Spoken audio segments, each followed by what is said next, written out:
teman-teman, kembali lagi di channel saya. Setelah episode sebelumnya yang sangat seru, kini kita kembali dengan episode yang baru, dengan bocoran cerita yang saya angkat dari novel.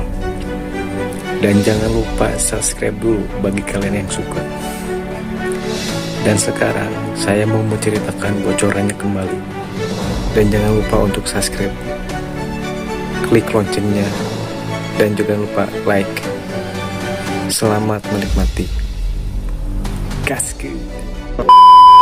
Kali ini, jumlah korban di kota Pegunungan Selatan lebih dari 10.000, tetapi tenaga mereka pada akhirnya masih cukup banyak. Dengan bantuan dari warga sipil, kota itu secara bertahap memulihkan kemegahannya. Dari 40 regu pemburu iblis yang datang, hanya sejumlah kecil yang tinggal di markas kuil imam, sedangkan yang lainnya ditampung di tempat tinggal lain. Tentu saja, kelompok Long Hao Chen tinggal di kuil pendeta. Di lantai bawah tanah pertama kuil imam, Long Hao Chen mengumpulkan rekan-rekannya di kamarnya. Kuil pendeta benar-benar memperlakukan mereka dengan baik, tidak hanya menawarkan kamar untuk istirahat, tetapi juga area kecil untuk bercocok tanam. "Bos, kenapa kita harus tinggal di sini berkultivasi? Kami datang ke sini untuk sebuah misi, bukan?" Sima Xian bertanya.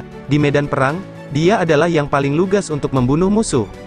Awalnya, Sima Xian tertinggal dari anggota tim lainnya dalam hal kekuatan.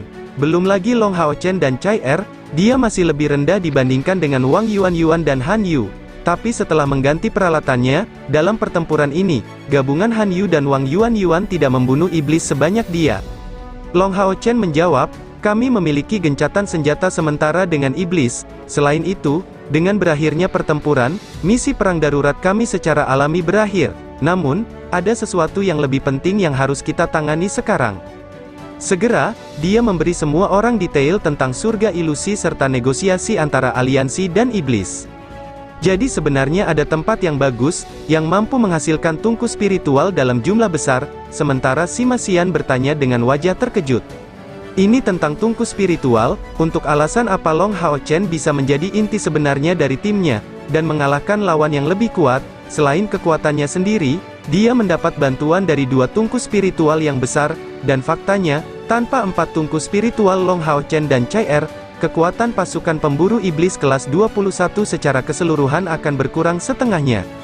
Lin Xin mengibaskan rambutnya yang panjang ke bahunya, dengan gembira mengklaim, "Bos, wakil kapten dan kamu harus bekerja keras, yang terbaik adalah kembali dengan beberapa tungku spiritual. Saya tidak akan pilih-pilih, selama ada yang cocok dengan elemen api, aku puas." Chen Ying-er berkata, sangat tidak tahu malu, "Apakah kamu tidak memiliki batasan?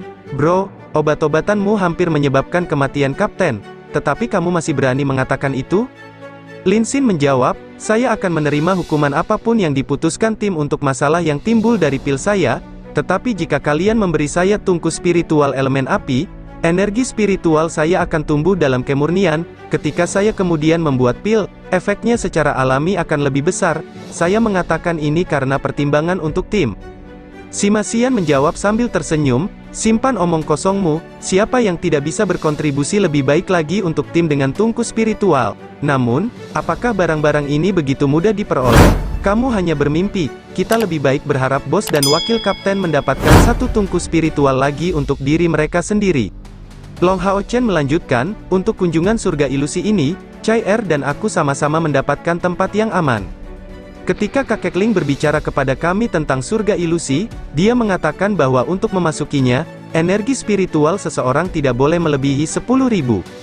Jika tidak, seseorang akan ditolak oleh ilusi sirine. Ini berarti bahwa orang lain yang akan memasuki kuil ilusi semuanya harus berada pada langkah ke-6 kultivasi, dan sedekat mungkin dengan 10.000 unit energi spiritual. Secara pribadi, saya percaya bahwa mereka akan dipilih dari pasukan pemburu iblis yang berbeda, karena tim kami sudah mendapatkan 2 tempat, kemungkinan untuk mendapatkan lebih banyak adalah rendah. Namun, ini adalah kesempatan yang hanya terjadi sekali setiap abad, jadi saya berharap semua orang mendapat manfaat darinya. Ini juga alasan mengapa saya membawa kalian ke sini setelah meminta dari guru besar agar kami dapat tetap berada di balik pintu tertutup untuk meningkatkan kekuatan semua orang selama bulan ini. Selama waktu ini, saya ingin mencoba apakah rencana saya mungkin berhasil. Jika berhasil, mungkin bagi kalian untuk mengikuti Chai Er dan saya di dalam surga ilusi." Sebelum mengatakan ini, Long Hao Chen telah melepaskan mantel suci, menutupi semua rekan satu timnya di dalam sambil mengisolasi suara di dalamnya. Saya punya rencana sederhana, untuk ini kita akan menggunakan menara keabadian. Karena semua orang mengambil pil Roh Kudus di kota suci, tingkat kultivasi mereka telah meningkat dengan cepat sejak saat itu. Tapi sebelum mereka memasuki menara keabadian, mereka secara paksa terdaftar untuk misi perang ini. Dan sekarang setelah mereka mendengar Long Hao Chen menyebutkan menara keabadian sekali lagi, semua orang segera memiliki ekspresi tercengang di wajah mereka. Wang Yuan adalah orang pertama yang berbicara. Kapten, maksud Anda pada saat wakil kapten dan Anda akan memasuki kuil ilusi, kita harus tetap berada di dalam menara keabadian, dan setelah memasuki surga ilusi, kita akan keluar. Long Hao Chen mengangguk, dan berkata, tepat sekali. Inilah mengapa kita harus mencoba apakah ini layak. Kakek Ling berkata bahwa tidak ada batasan jumlah orang yang memasuki surga ilusi, tetapi hanya kira-kira 20 tungku spiritual yang akan diproduksi, dengan hanya satu per jenis. Membiarkan terlalu banyak orang masuk akan menyebabkan hilangnya keseimbangan, dan hanya akan meningkatkan bahaya tanpa meningkatkan peluang untuk mendapatkan hadiah. Dan dengan kesepakatan yang dilakukan kali ini dengan iblis, kedua belah pihak akan mengirim 10 orang ke kuil. Artinya, jika saya membawa kalian masuk, kami akan berusaha untuk mengambil bagian iblis, sambil berusaha sebaik mungkin untuk tidak ketahuan. Masalah utama yang tersisa sekarang adalah apakah surga ilusi dan menara keabadian. Pertama-tama, kalian akan tetap berada di dalam menara keabadian, dan mencoba apakah kembali dari menara akan memengaruhi kalian. Selanjutnya, kita harus tahu apakah menara keabadian dapat digunakan untuk membawa kalian ke dalam surga ilusi. Poin ketiga adalah apakah surga ilusi akan menolak menara keabadian. Kami akan memecahkan masalah pertama melalui tes praktis, tetapi bahkan jika kami menyelesaikan masalah ini, kami masih tidak dapat memprediksi dua masalah berikutnya. Jadi, saya tidak dapat menjamin bahwa kalian akan dapat memasuki surga ilusi. Sima Xian tertawa terbahak-bahak, bos, memiliki kesempatan sudah membuat kami sangat puas, bahkan jika pada saat itu tidak berhasil, kami masih akan baik-baik saja. Bagaimanapun, wakil kapten dan kekuatanmu meningkat berarti kita akan menjadi lebih kuat secara keseluruhan. Pidatonya bukan hanya untuk sanjungan. Pada kenyataannya, tanpa kepemimpinan Long Hao Chen dan Chai Er, bagaimana mungkin tim mereka yang baru dibentuk bisa mendapatkan begitu banyak poin kontribusi? Sepertinya Long Hao Chen memperoleh banyak hal sejak berdirinya tim mereka. Tetapi berapa banyak yang diperoleh orang lain? Sima Xian dan Chen Ying-er berhasil menembus langkah kelima, dan setiap orang setidaknya sudah berada di peringkat kelima dari langkah kelima kultivasi. Laju kemajuan ini cukup untuk menakut-nakuti beberapa orang.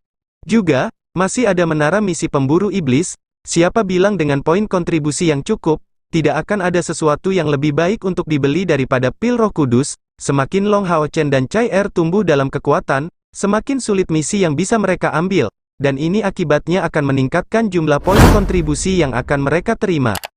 Long Hao Chen berkata, kalau begitu, ayo cepat melakukan tes kita.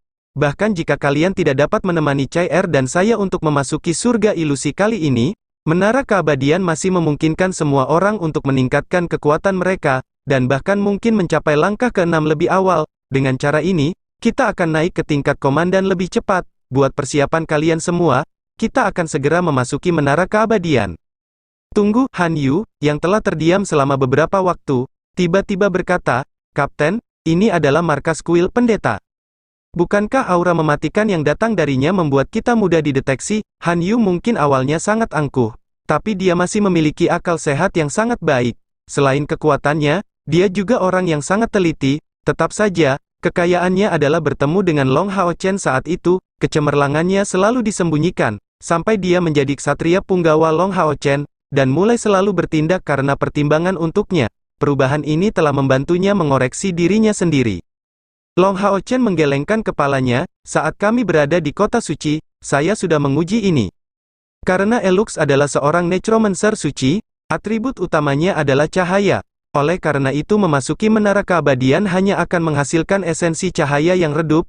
Saya percaya ini dilakukan dengan sengaja ketika menara dibangun. Sekarang semuanya berkumpul dalam lingkaran di sekitarku. Setelah saya memanggil menara keabadian, tidak ada yang diizinkan untuk bertindak membabi buta tanpa berpikir.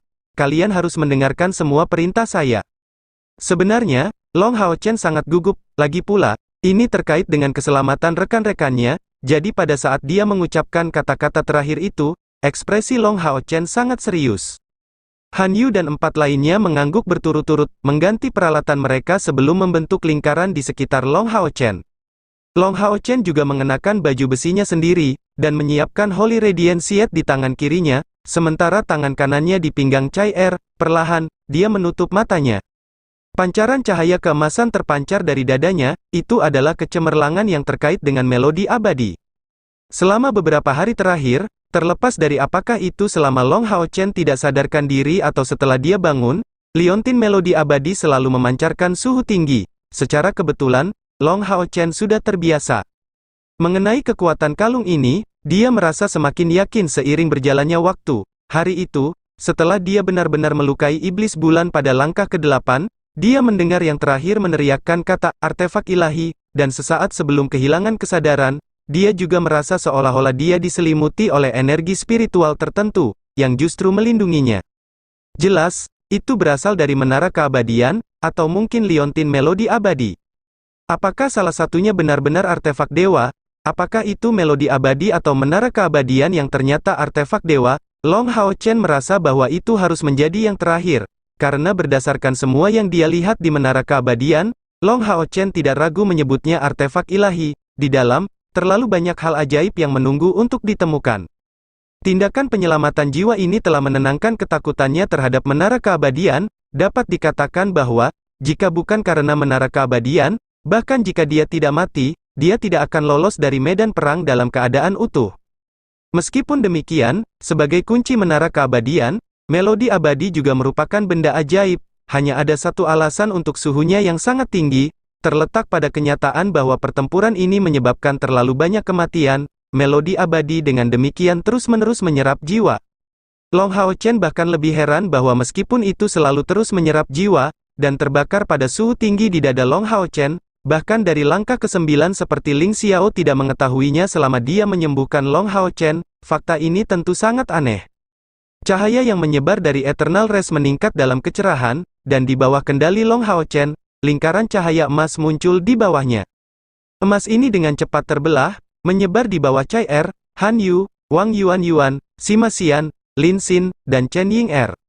Dengan 7 lingkaran cahaya emas yang berkilauan dalam warna yang mempesona, prasasti emas yang menakutkan dengan cepat muncul di masing-masingnya. Cahaya putih mencolok mulai menyebar dari dada Long Hao Chen tepat pada saat itu juga, menyebabkan mereka semua menutup mata karena silau. Namun demikian, tidak ada dari mereka yang melewatkan untuk melihat susunan magis berbentuk kepingan salju melayang di atas kepala mereka.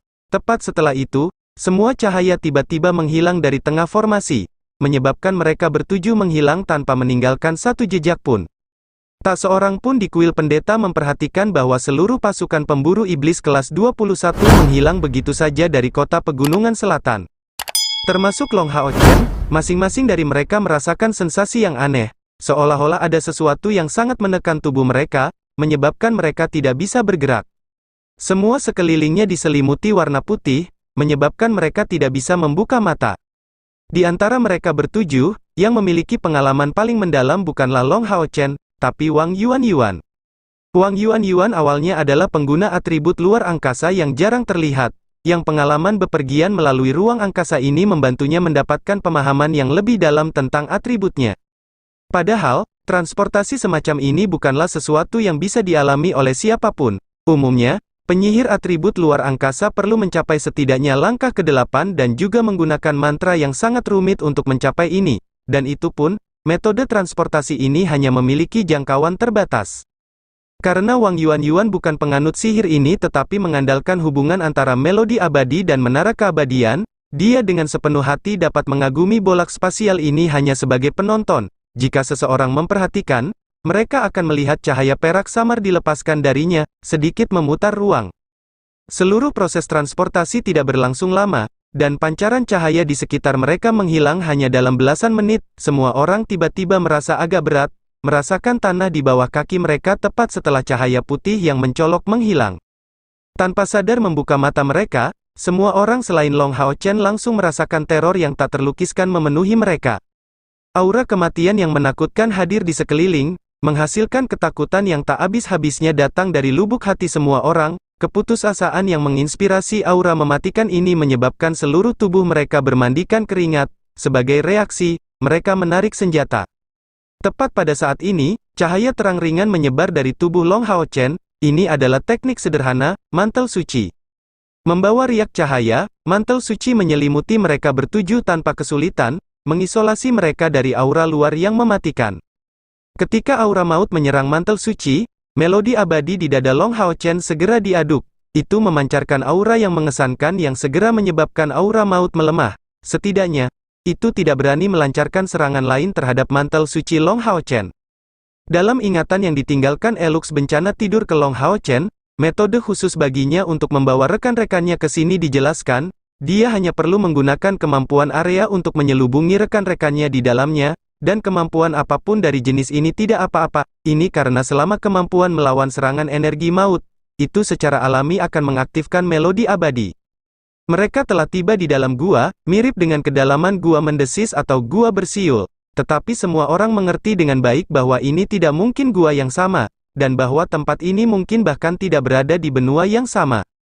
Di udara, hantu yang tak terhitung jumlahnya perlahan melayang. Setelah merasakan kehadiran mereka, hantu-hantu ini segera melemparkan diri ke arah mereka, penuh kehausan.